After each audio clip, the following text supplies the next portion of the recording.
In case anybody panics, the slides will go up on the website, hopefully with the podcast tonight. There are going to be some differences with yesterday's keynote, not least of which I'm Welsh, not English. This is a very important distinction. Now you know, if anybody confusing it, my children will seek out your children and the separate generation. The other thing is, I really don't intend to take many hostages this morning. If at the end of this, a third of you are inspired, a third of you are confused, and a third of you want me to have me taken out and burned at the stake for heresy, I'll consider that I've done a good job.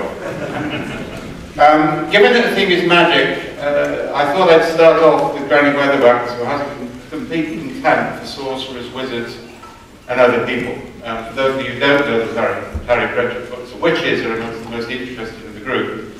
And Granny practices what she calls headology, which includes not telling people you're a witch, because if they will assume you're a witch, they'll just actually get themselves cursed without you having to go to the bother of the effort, right? The witches in Terry Pratchett are deeply pragmatic, but when they need to, they fall back to theory. And I want to make that as a key point.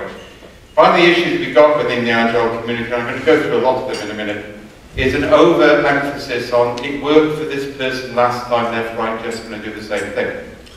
And even more stupid thing, but if it works, do it. Now that's actually very dangerous, because it actually doesn't take account of context. You can copy something from one context to a different context, it doesn't work. So for example, one of the major mistakes being made at the moment is the excessive adoption of manufacturing models and metaphors for what is actually a service-based business. And so if you actually try and define requirements into chunks that can be manufactured with Kanban boards, etc., you're using the wrong metaphor for the early stages of software development, where you don't have the sort of precision and closed system that you've got for a manufacturing unit. So I want to start to introduce some new methods, tools, and some ideas around that. And at the end of it, I hope to some extent I'm going to try and make you chefs rather than recipe book users. A recipe book user just follows a recipe.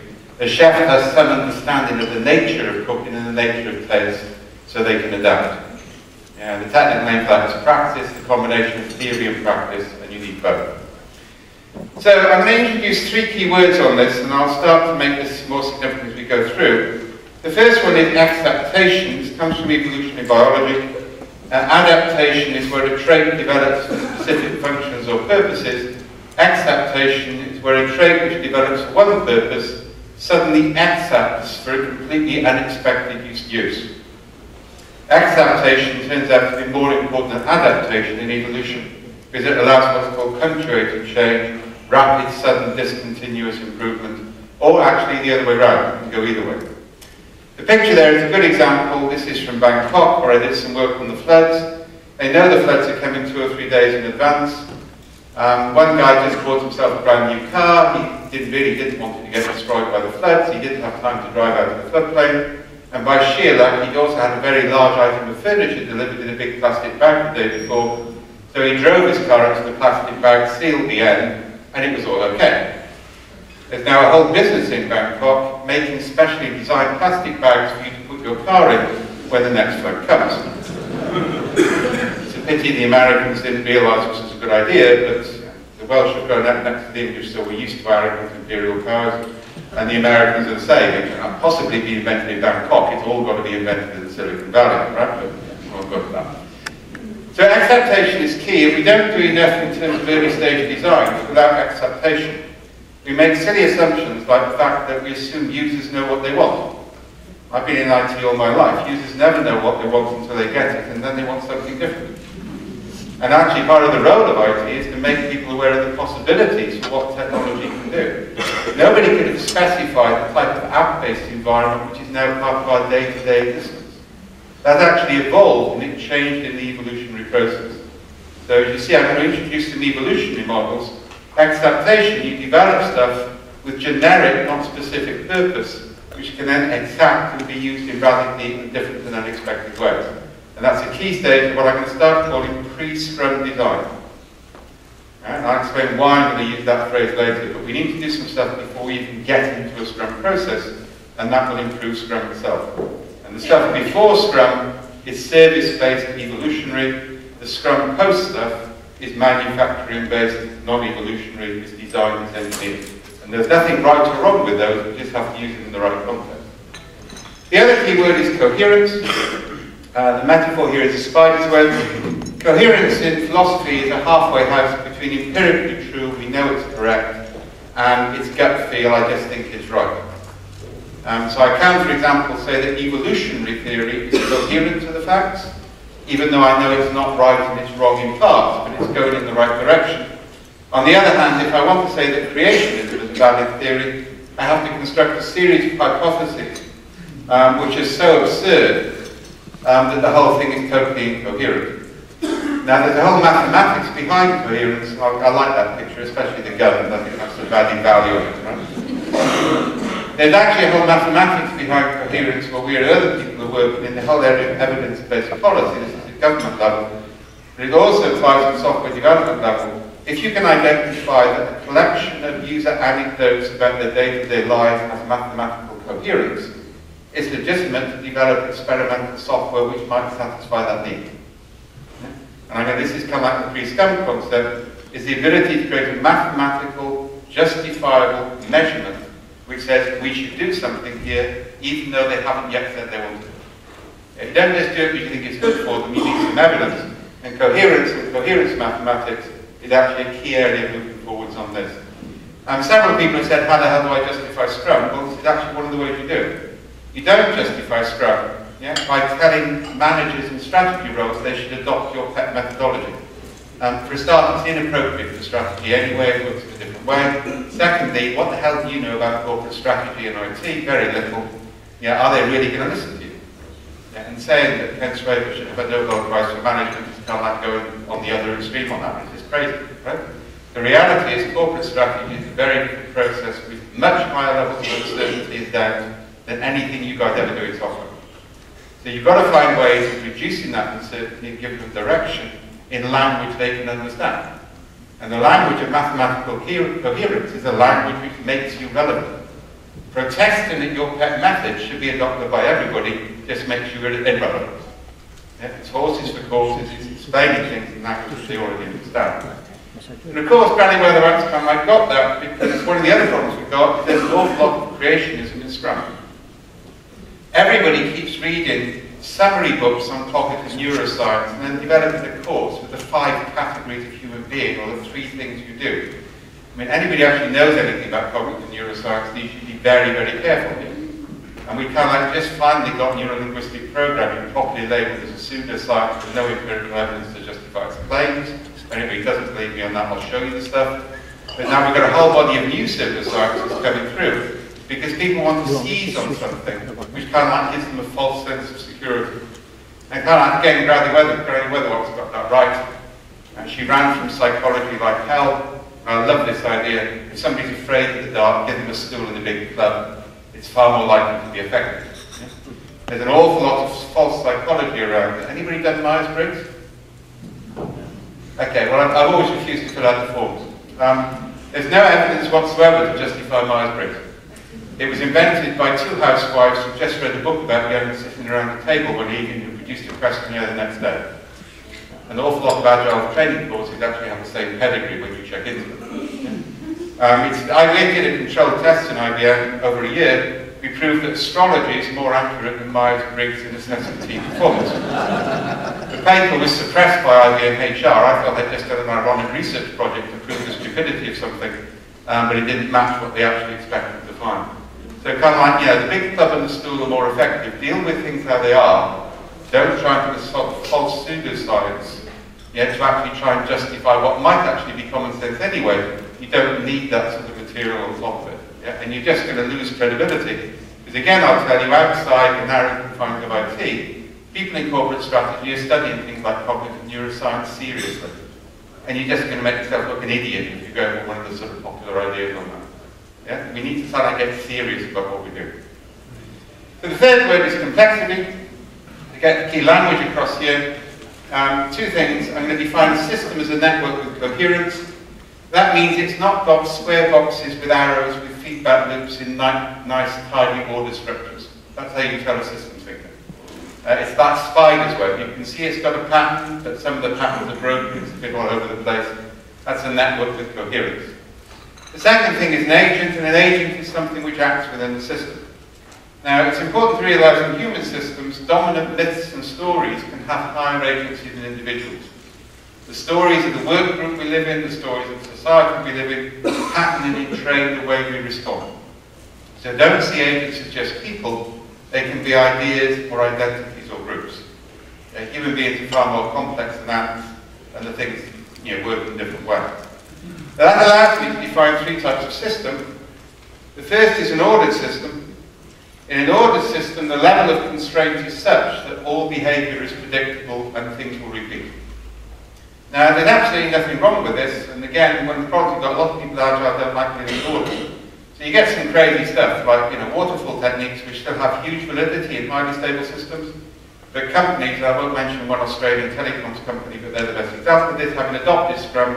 Now everything has to be Scrum, so to accommodate waterfall, they run 1-year sprints.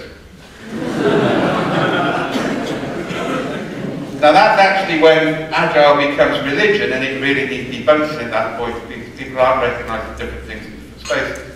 Waterfall works fine in an ordered system because you've got constraint.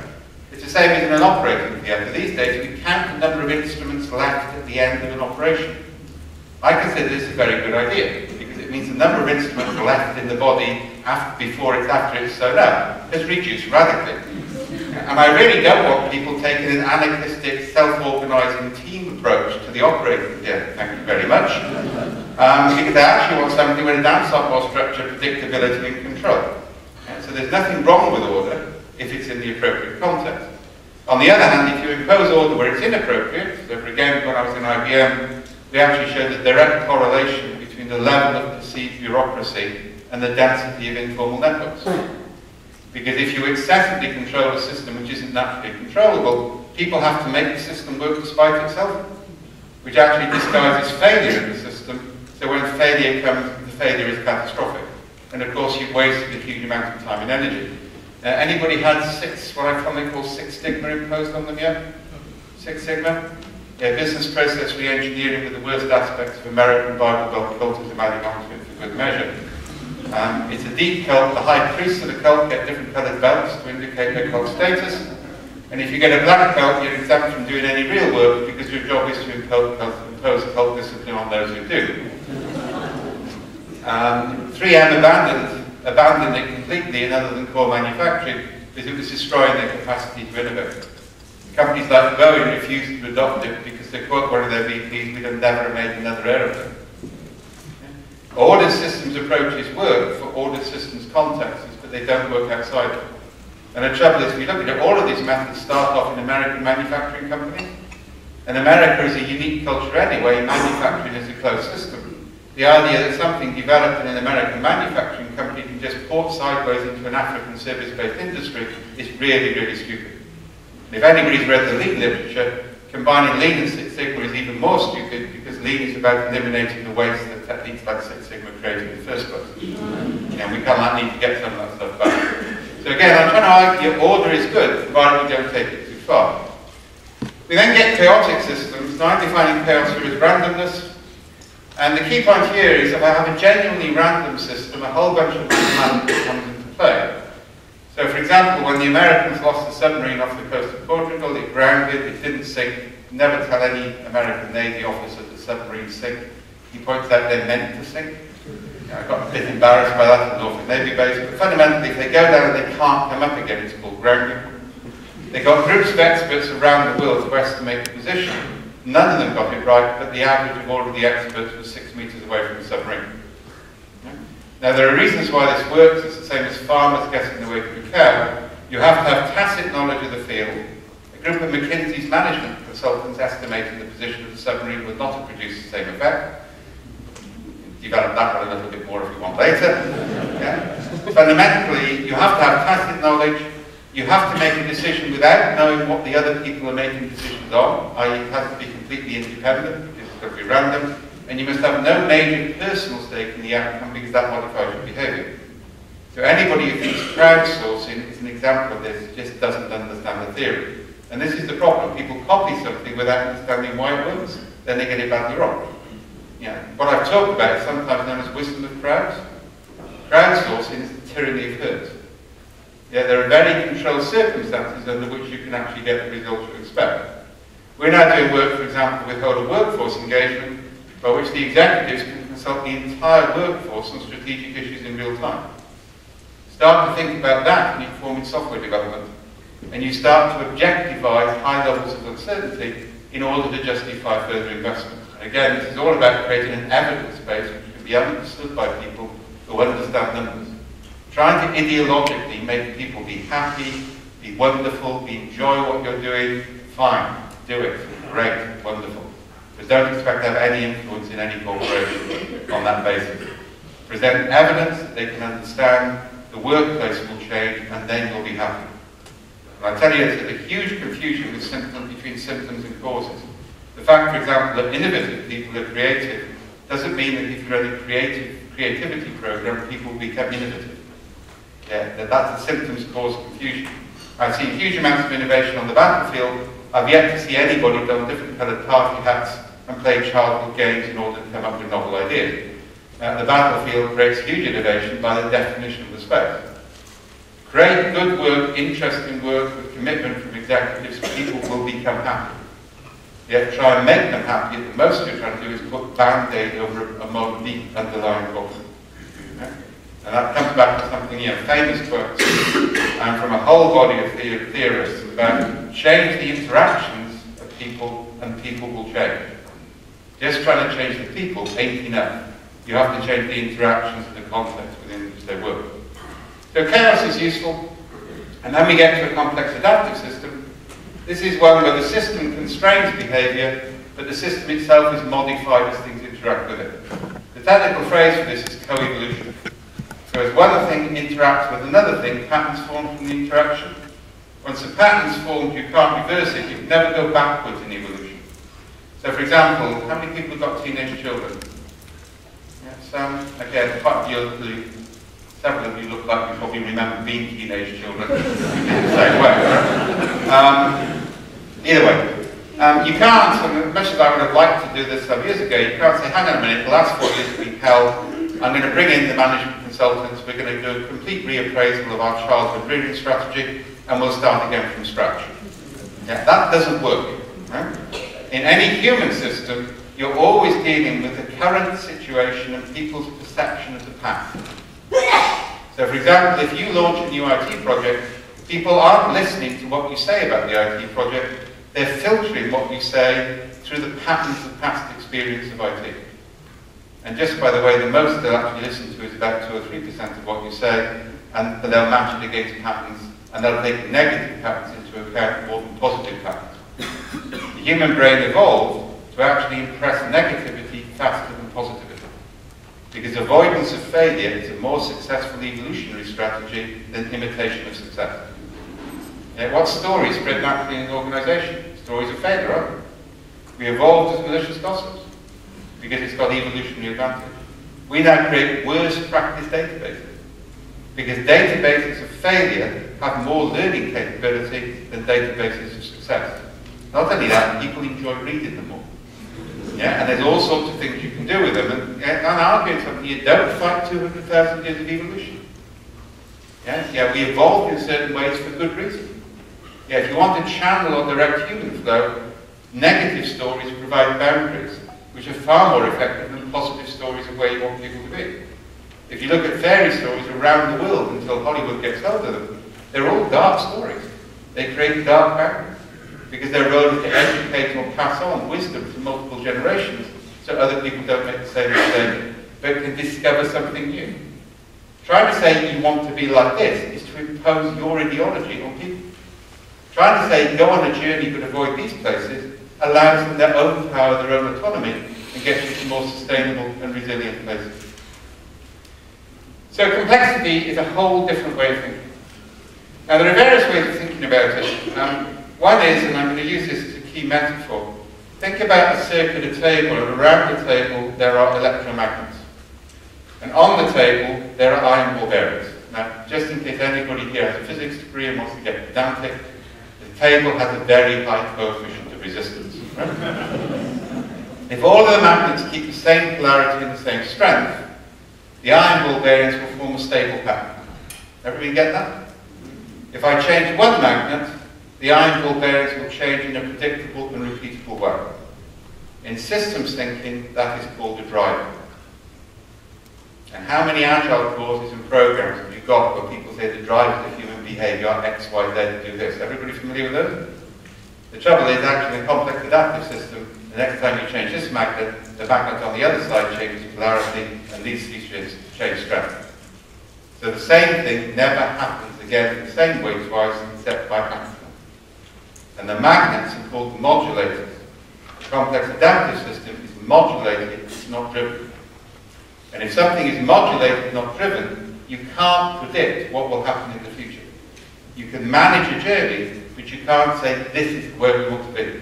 That actually reduces your scanning, it reduces your evolutionary capability.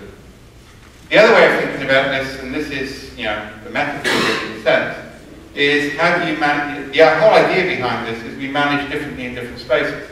I've already said Scrum's good for some things, but not for others.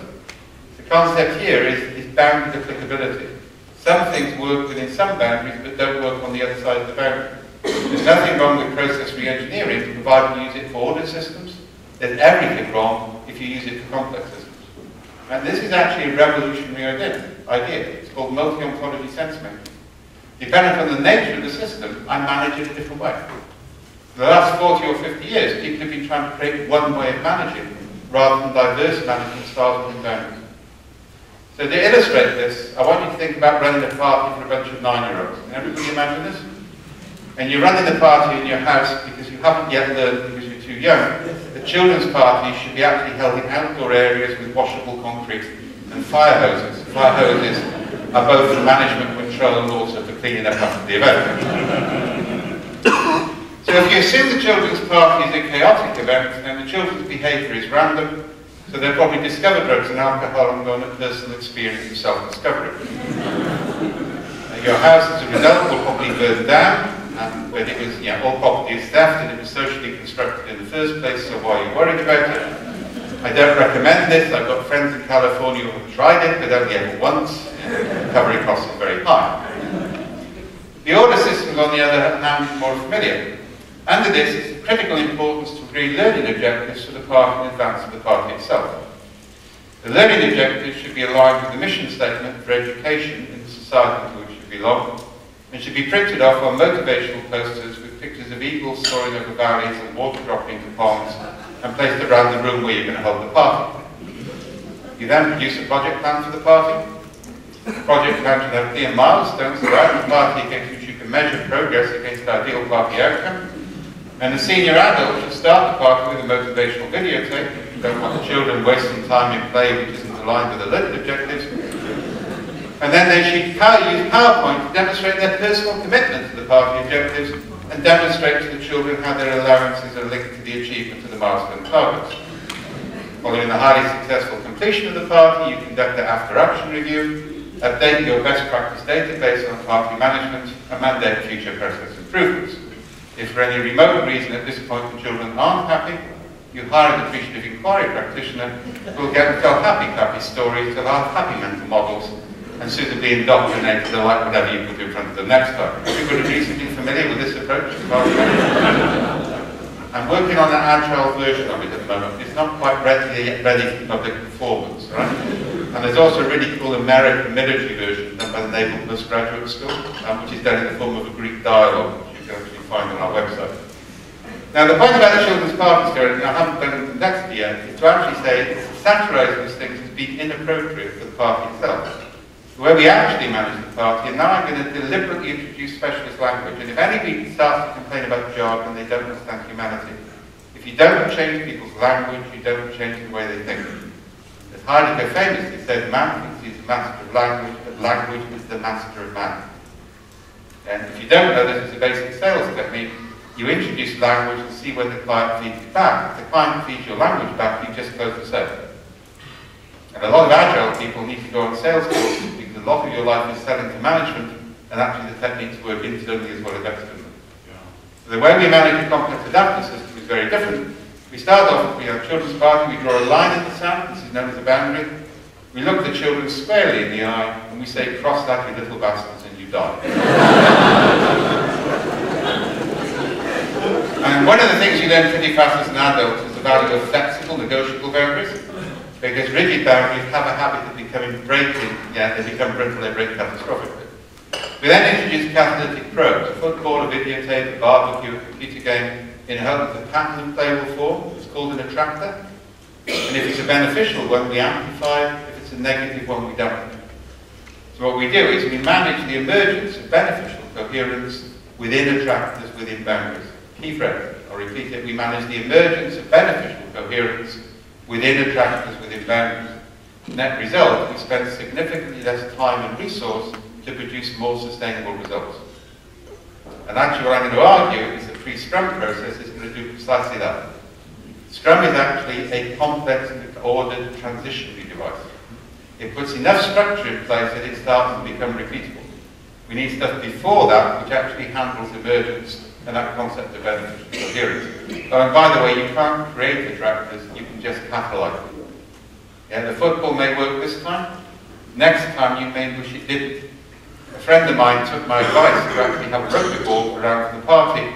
They forgot I did it in summer outside, they did it inside in winter, and that kind of has a different catalytic effect, should we say, in terms of the design. Okay, so hold that and remember the children's party story. And remember, I'm deliberately trying to avoid arguing that one thing is right or wrong here. Yeah, too many people in Scrum and Agile get evangelical. We have the way, the truth, and the life, only true believers. That's crap.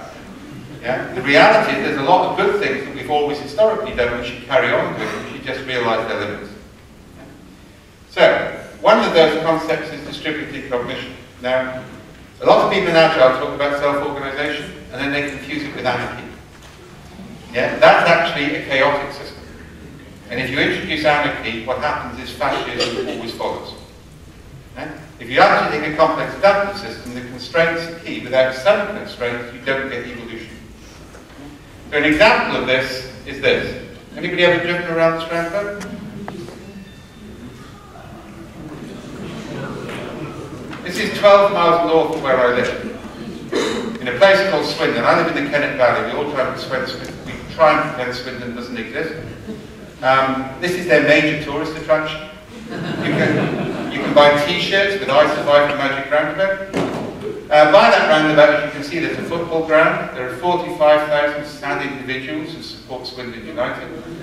There's the regional hospital, Intel's European headquarters, 3 financial institution headquarters, 2 shopping malls, a motorway exit. Not only does that roundabout never ever jam up, but it has the lowest accident rate of any traffic junction in Europe. And the reason is it's designed and built as a complex adaptive system. This is a civilized country, so people drive on the left-hand side of the road. It's even more civilized, in that they actually don't cross the white lines. If you don't know it, Italians drive on the same basis as birds flock. Fly to the centre of the flock, map speed, avoid collision. And that gets more extensive as you go further south of Naples, and most of South Africa has taken an Italian approach to driving rather than British approach. If you're a local and you drive into this roundabout, then you're actually heading roughly the right direction. You don't worry too much because you're following the weakest traffic signal. The other thing is whenever you come into this roundabout, you slow down.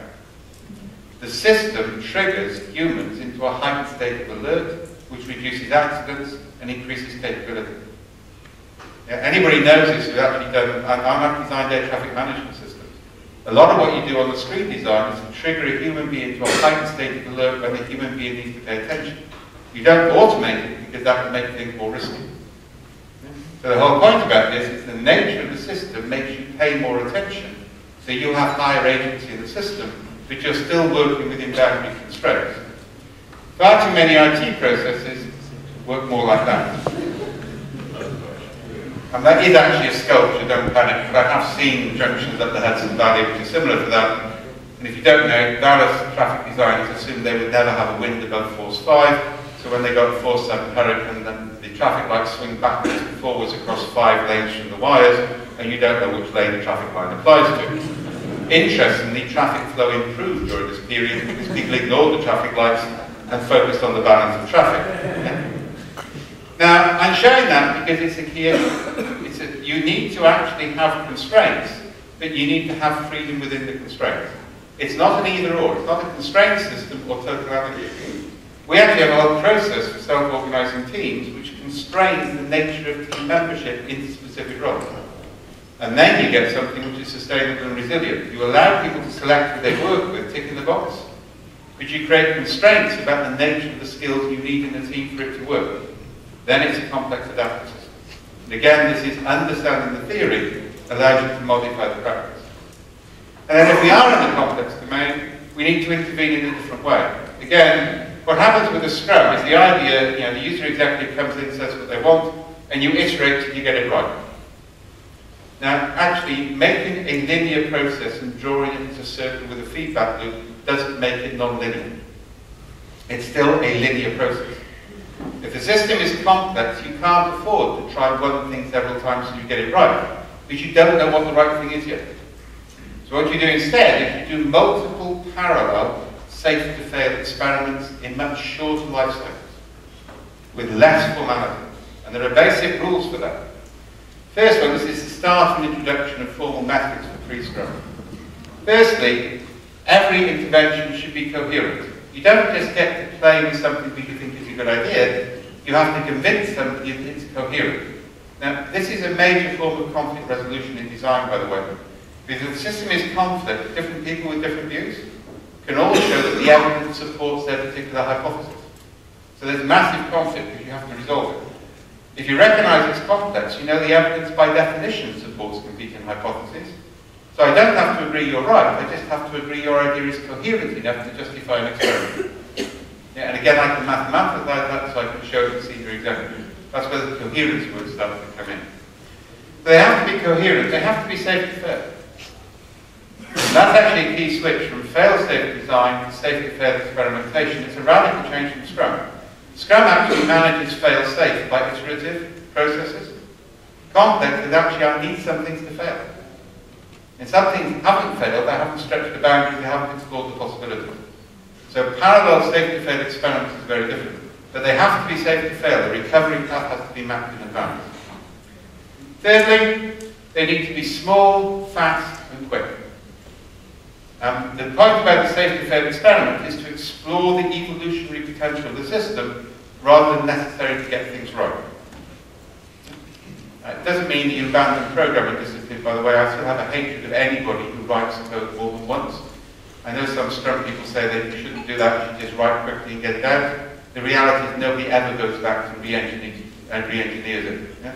But I hate people who don't use styles and word process, and I think they should be taken out and garroted for the sake of us to have to assemble proposals from multiple Word documents with people who use excessive carriage returns. Yeah?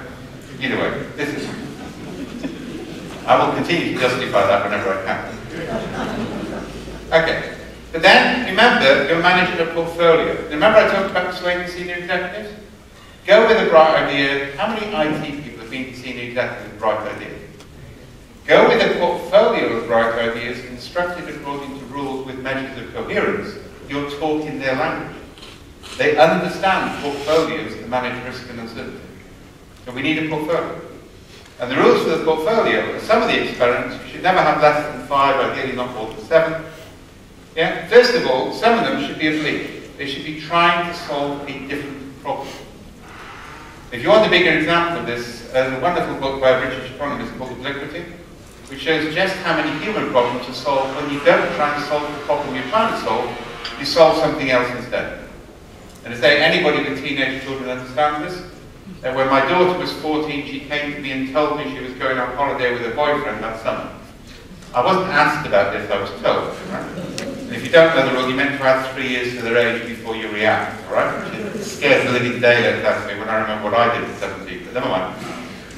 So anyway, there's no point in fighting this, right? Anybody teenagers knows direct confrontation, direct argument never works. And if you don't know it, the inhibition circuits in the brain disappear at puberty and reform based on experience over the next 4 to 5 years. So there is actually a reason to lock your children up if you think about it correctly.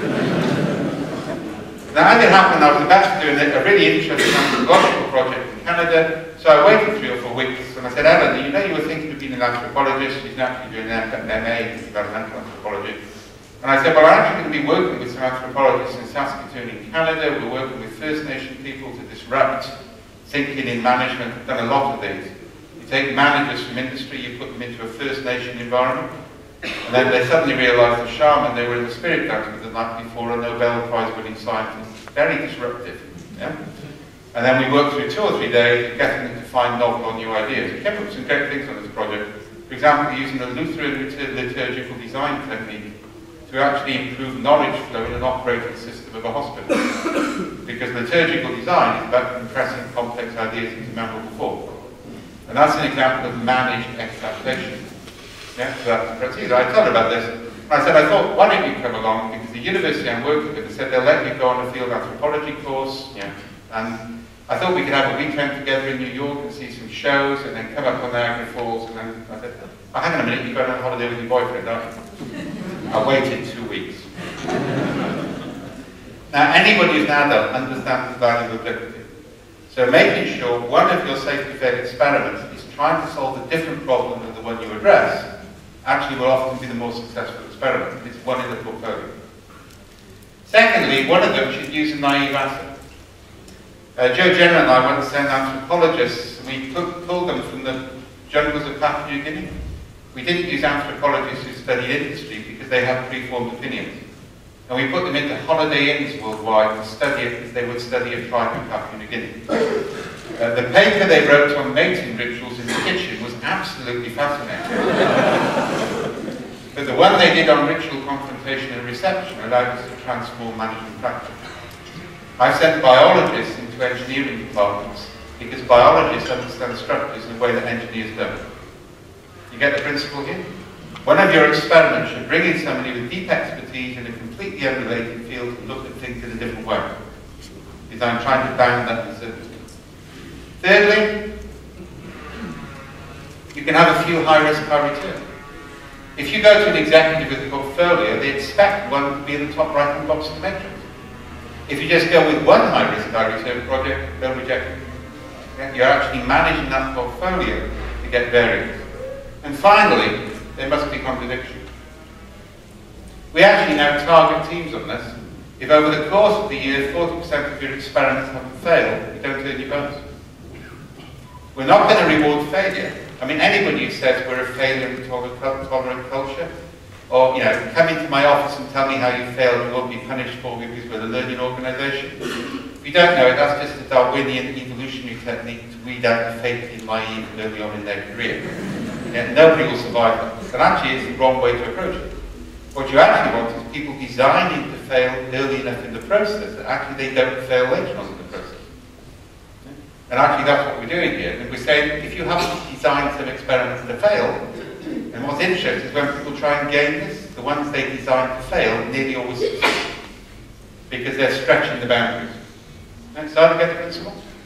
And this is actually something you do before you move into Scrum. Smaller experiments, faster with different groups and smaller teams, very quickly seeing what's possible before you move into that requirement step. And that actually handles evolutionary potential. The trouble is, it's all about perpetual novelty. And this is one of the key things complexity is teaching us, is perpetual novelty as a way of life. But we knew it anyway. It's how we live our life. Nothing is ever quite the same way twice. And actually we're very comfortable with it if we recognize it. Yeah? But perpetual novelty is a science like anything else. This isn't an excuse just to do what the hell you want. Management of complex systems requires far more discipline than management of ordered systems. Because you have to manage emergence, you manage boundaries, you manage probes. It requires a more sophisticated management practice. Okay, from that we move on to the Cynefin framework. Now, Cynefin is a Welsh word. It means, in English it literally translates as habitat or place, but nobody in Wales would use it for anything that trivial. It translates into lots of language, but the English don't have an equivalent. What it actually means is the place of your multiple belongings. It's a sense of being rooted in many different plants which profoundly influence what you are, but of which you can only ever be partially aware. So it's a really good name for the complexity model. You always sit in a flow of narrative of which you're only ever partially aware. The reason the English don't have an equivalent, by the way, is they've never had a place of their own, they've only ever stolen other people's, and we haven't forgiven them for the 13th century, as we don't plan to anytime soon. We just have t-shirts now with 33, just to emphasize the point. So that you know. Now, the real reason it's called Never Is Honest is I had to do a debate with a guy called Nanaka. Now, I know Nanaka reasonably well. I speak at circuits, I like the guy. But I've encountered him twice, once in knowledge management and now in Agile, writing papers which quotes by himself, right? The model he created for knowledge management, the SECI model, is the model that launched 1,000 failed knowledge management initiatives.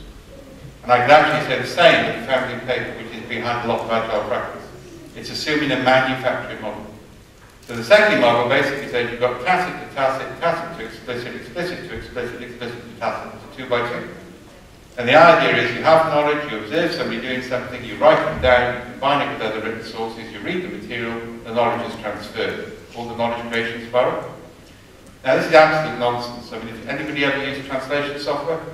Okay, take a paragraph in English, translate it into German, translate that into French and back into English. It's gobbledygook. And that's why we know all the rules and all the grammar. So the idea you can take the knowledge of an experienced software engineer and codify it is just nonsense. See that? Back in the late 90s, I was one of the few people saying this, 96, 97. So the University of Lyon set up a debate between us, and along with, Peter Chaplin, who's another friend of mine, State University of Lancaster, and Richard McDermott. So kind of like a 3-way debate. Yeah, system thinkers, complexity thinkers. And just before the debate, Nanaka changed the model from SECI to bar, which is a Japanese word with mystical significance. Now, I know what's going on there, right? Nanaka, some venerable Japanese thinker, creates a model with Japanese name and spiritual significance. I'm going to lose the debate. I thought, what's the Welsh equivalent of bar? It's Nevin. Now, Welsh author creates Welsh model with Welsh spiritual name and deep spiritual significance. At least we got equality of debating position. That is actually how Cynefin came about as a name, but now it's actually a very strong brand. Cynefin splits simple into 2, simple and complicated. Sorry, order into 2. I'm going to go through this fairly quickly because it's reasonably well published. In simple order, the relationship between cause and effect is self-evident. In complicated order, it's not self-evident, but it's subject to analysis. But there is a repeating relationship, the same thing will happen again the same way twice. On the other hand, in a complex system, remember the children's party story, you can only understand it through probes, it's not known in advance, so you probe sense response. And if you fall into a chaotic system accidentally, you act, enter deliberately, it can be used in different ways. So that's the basic Cynefin framework. You find people get religious about this and they say, my method is complex and your method is complicated, therefore my method is better. Or the ones who are really insane say, you're complex, I'm chaotic, I'm a wizard. Right? And those guys need to be locked up in a hospital with white jackets for the sake of humanity. Right? Fundamentally, all of the domains are equally valid, and people forget this one and this order domain.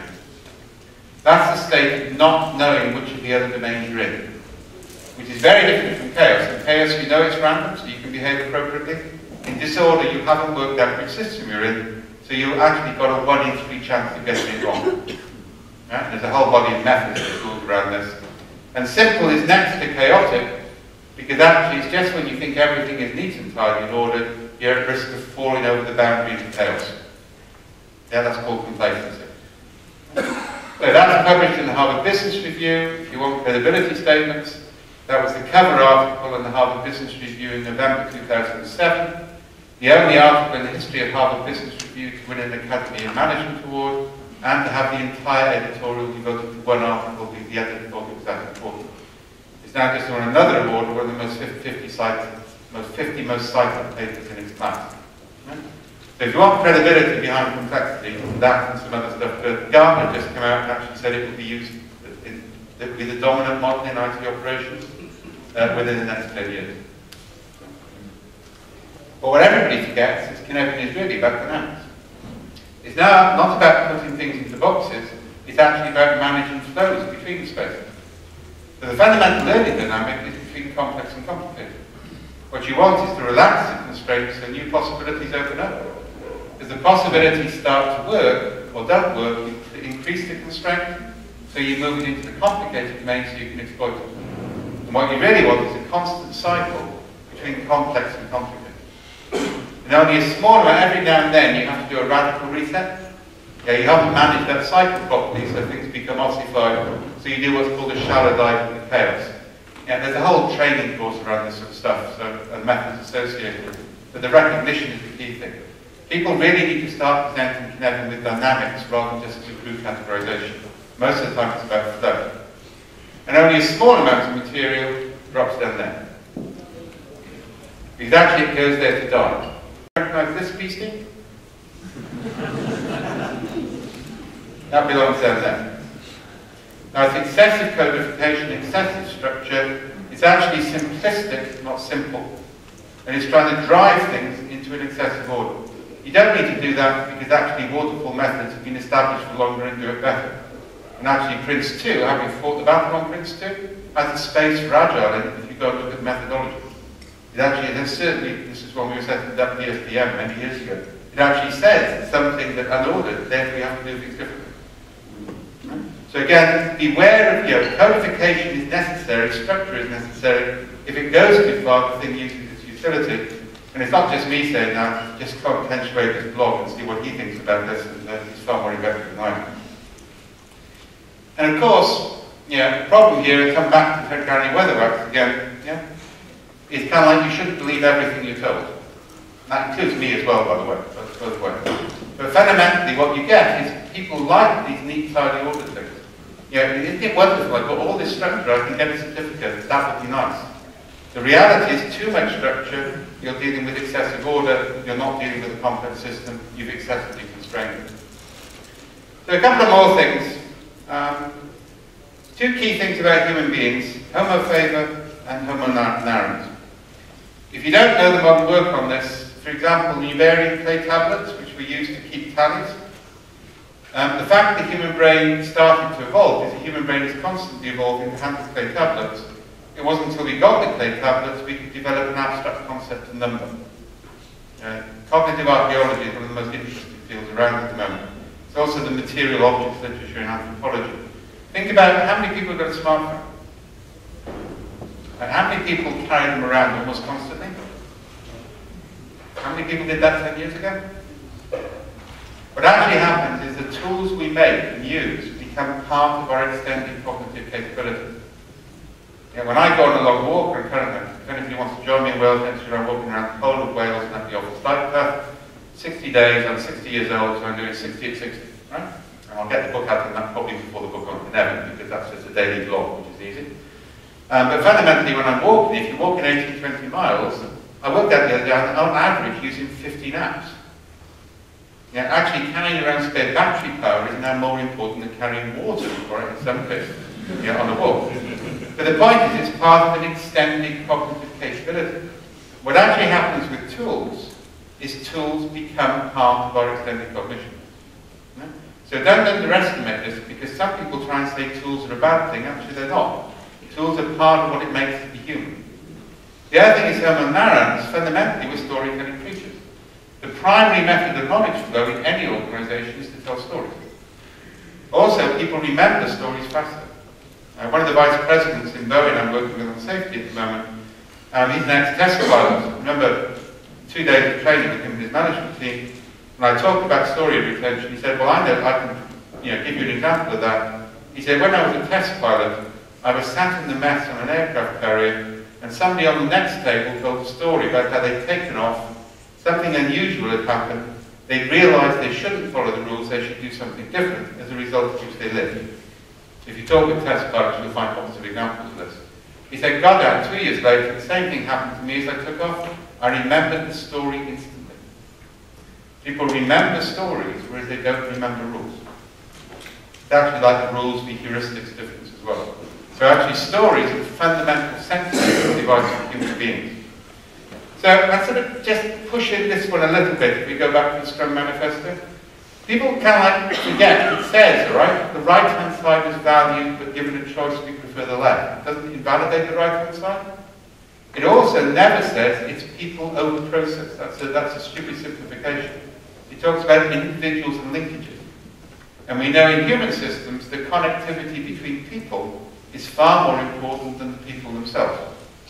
So there's actually much more if you go back to the original manifesto. They were actually quite foresight in picking up a lot of the stuff we now know from cognitive neuroscience. Okay, let's move on to stories to try and finish up on this.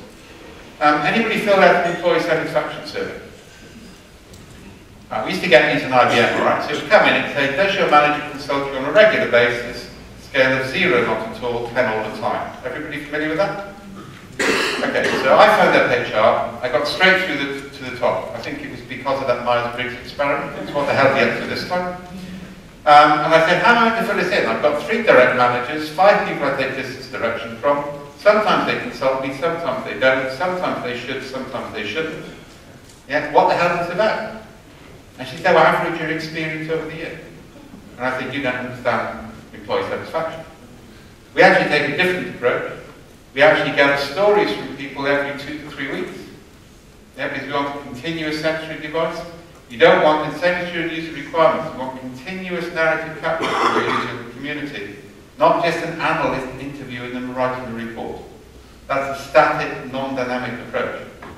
You want continuous fragmented capture, the same with employee satisfaction surveys. And the question we ask is, what is the story you would tell your best friend if they were offered a job in your company? Which is a non-hypothesis-based question. And then they index the story. But they index it not onto a linear scale, but onto a triangle. So you say, is the manager's behavior in the story altruistic, analytical, or assertive? All 3 of which are positive. And the key thing here is they don't know what the right answer is. If you run a focus group or a workshop, just to tell you, the group is fatally biased by the facilitator within 15 minutes. If you ask a questionnaire where people know what the desired answer is, they gifted or they gained. It's very basic, very, very basic science. So actually here, you can't gift your gain. It makes it almost like a game. It excites curiosity. It hits the novelty receptor part of the brain. In a typical survey, you've got 6 triangles, that's 18 metadata items. So now I've got a continuous quantitative scan of what would otherwise be a complex space. And that kind of like feeds in, I just put this up as a statement so you're aware of it. But to give you an example, this is actually capturing user experience or understanding in the state of Victoria. This is actually the app version. You can see people can tell a story, they can take a picture, use a picture, give it a name, give it a title. You don't mind, whatever makes sense to the world. So user requirements capture is kind of like every time you get frustrated by something, you see something, you have an idea, write a story, take a picture, index it.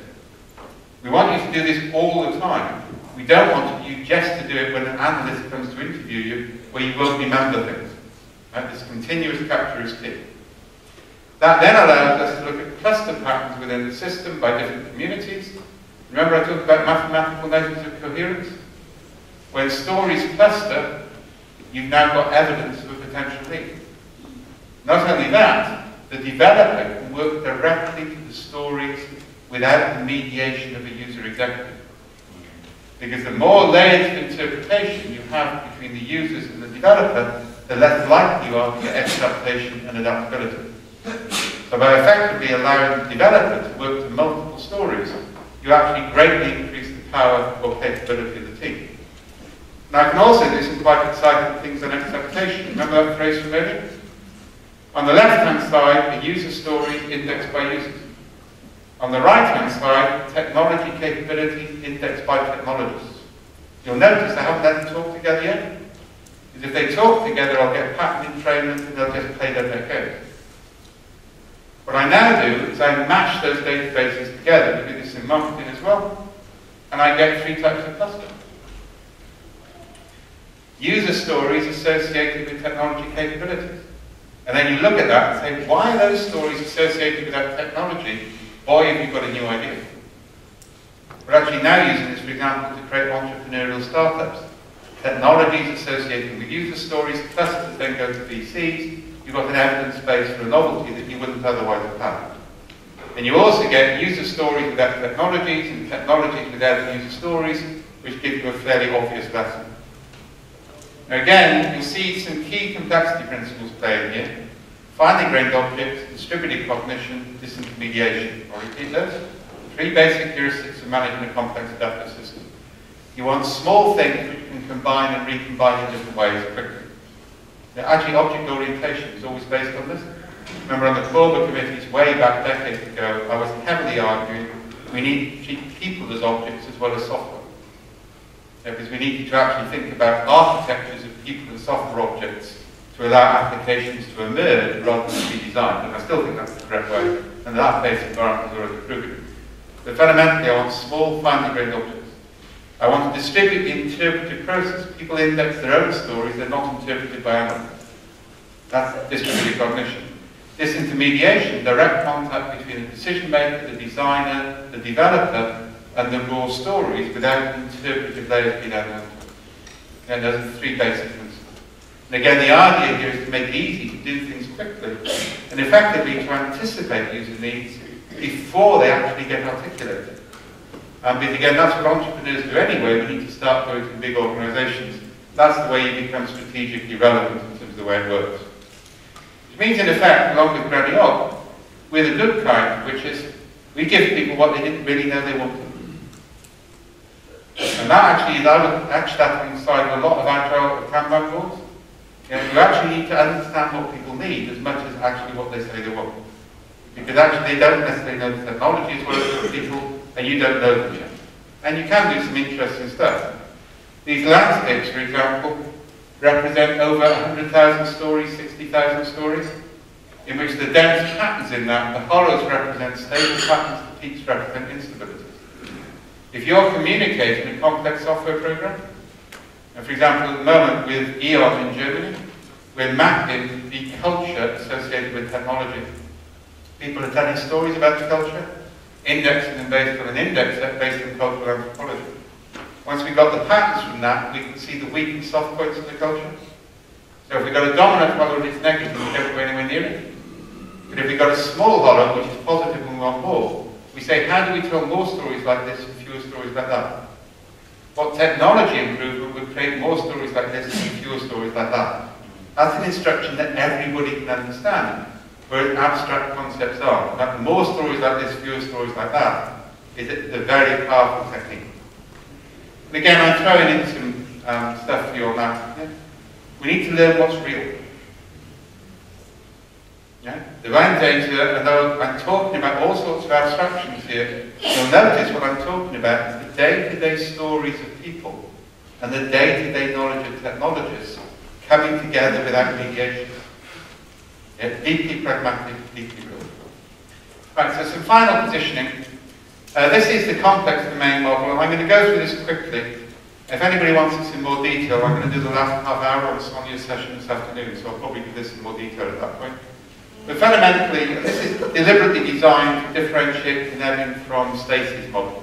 Because Stacey thinks everything is complex and doesn't like management, all right, anti-managerial, and everything is about opinion. This is an evidence-based policy. So here I've got the 3x3 matrix. It's diagonal for a reason I'll explain in a minute. On one matrix, I look at the degree of acceptance of a novel idea.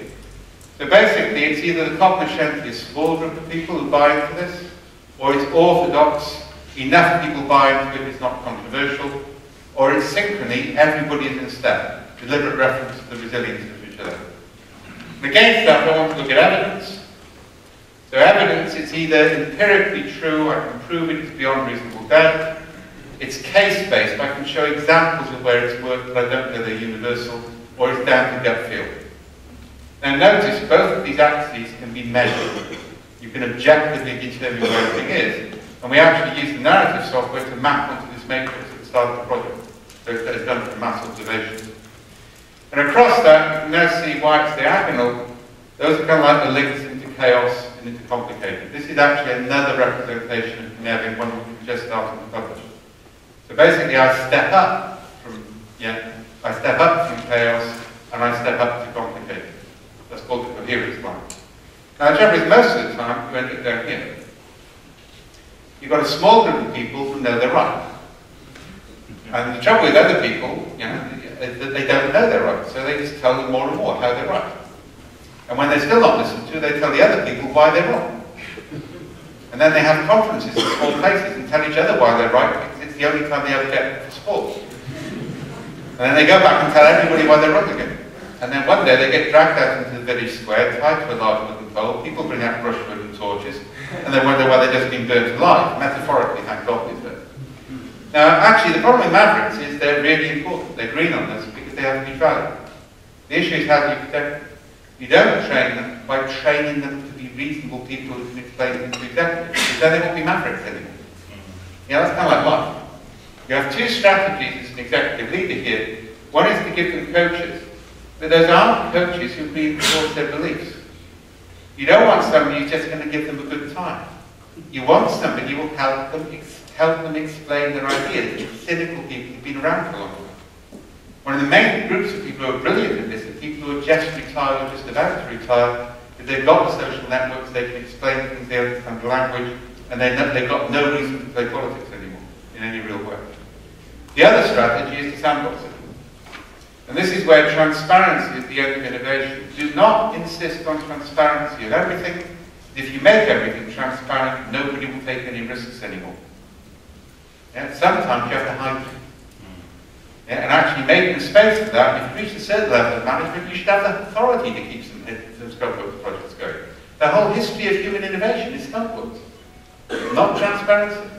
Get real. So those are two strategies. The dangerous space is there. Everybody's agreed it's the right thing to do, but there's no evidence for it. Think subprime lending. Right? But there's lots and lots of examples of this, and you'll find them in your own organisation. Your strategy there is if you start to enter it, you disrupt it radically. On the other hand, if it's kind of like you've got an evidence base, you disrupt it. The reality of what you're trying to do, though, is to keep on that line. That's where Scrum sits. And Scrum doesn't start until you've got a degree of acceptance and a degree of evidence that this is something people want. Which is nothing wrong with that, that's where it is. And of course its idea is to operationalise things, to move things into complicated. What we're missing is that. We actually don't have management processes to make a creative use of that space. Or for that matter, to actually use the adjacent spaces of the system. Yeah? Because actually the entry point into chaos is a good space because you get lots of innovation. If I look at that in terms of pre-Scrum processes, I've talked about safety-fair experiments. Something we actually developed a long time ago in data sciences. We actually got users and developers together in Farnborough. 2 days of intensive work in which the developers developed things in conversation with the users, no structure.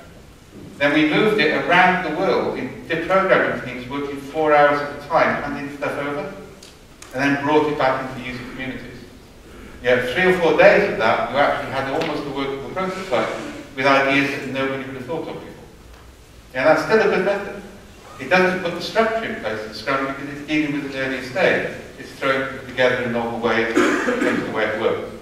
I don't think it survived the DSDM manual, but a lot of good things didn't survive in that manual.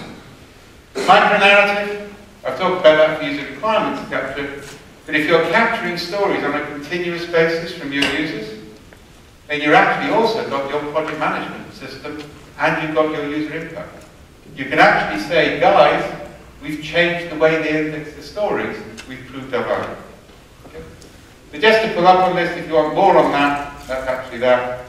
Yeah, I won't go into this yet. And then finally, just a sort of reminder. This is good hard score in economics. Any statistical regularity will collapse if pressure is applied upon it for control purposes.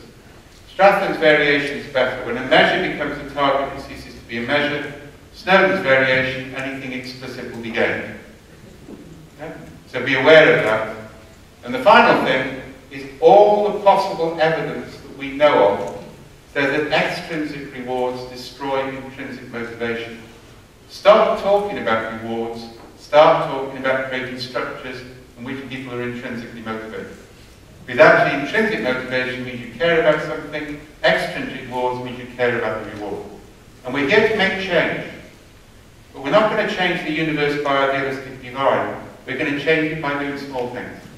Complexity is about dealing with the present, not an idealistic future. We define the present, we make changes, what works we reinforce. We don't say where we want to be precisely as we go, because therein lies the permanent disappointment. Thank you very much.